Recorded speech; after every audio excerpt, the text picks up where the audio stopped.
উদয়ের পথে সুরিকার বাণী, ভয় নাই ওরে ভয় নাই, ভয় নাই।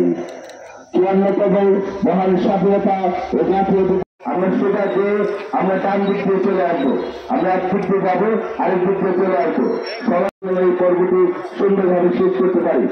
আজকের এই সুন্দর সকালে জেলা প্রশাসনের আয়োজনে কর্মকর্তাদের আমরা দেখছি সূর্য সন্তানদের প্রতি শ্রদ্ধাঞ্জলি নিবেদন করছেন।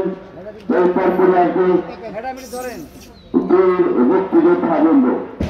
আমি তারপর পরে আসার জন্য আহ্বান জানাবো।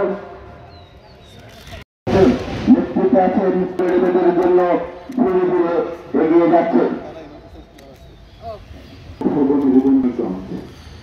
আমরা যারা রয়েছেন যাদের নেতৃত্বে মানিকগঞ্জ জেলা এবং সমগ্র বাংলাদেশ স্বাধীন বীর মুক্তিযোদ্ধারা।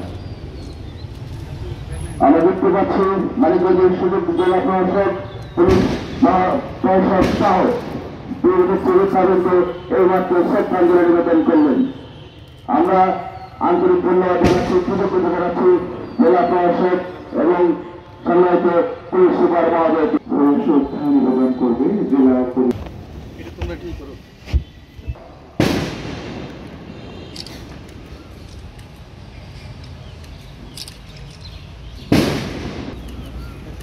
জেলা পরিষদের পরপরই আসছে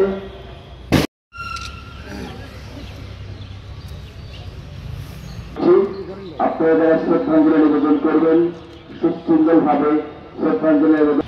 জেলা কারাগার মানিকগঞ্জের পর পুষ্পস্তবক অর্পণ করবে গণপূর্ত মানিকগঞ্জ মানিকগঞ্জ।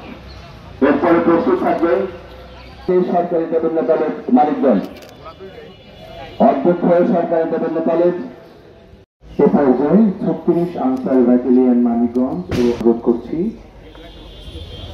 এবং এর পরপরই থাকবেন ফায়ার সার্ভিস মানিকগঞ্জ কার্যালয় মানিকগঞ্জ। তারা জাতির সূর্য সন্তানদের শ্রদ্ধার সঙ্গে স্মরণ করছেন।